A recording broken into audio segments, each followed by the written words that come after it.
حضرت ابو سعید خدری رضی اللہ تعالیٰ عنہ سے روایت ہے کہ نبی صلی اللہ علیہ وآلہ وسلم نے فرمایا، اللہ عز و جل اہل جنت سے فرمائیں گے، اے اہل جنت، وہ کہیں گے لبیک، اے ہمارے رب، ذہن نصیب کے تیرے سامنے حاضر ہے اور بھلائی تیرے ہاتھوں میں ہے، چنانچہ وہ فرمائے گا کیا تم راضی ہو گئے ہو؟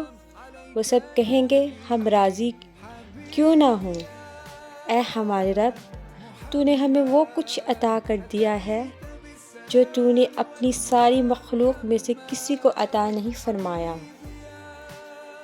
وہ فرمائے گا کیا میں تمہیں اس سے بھی بہتر عطا نہ کروں؟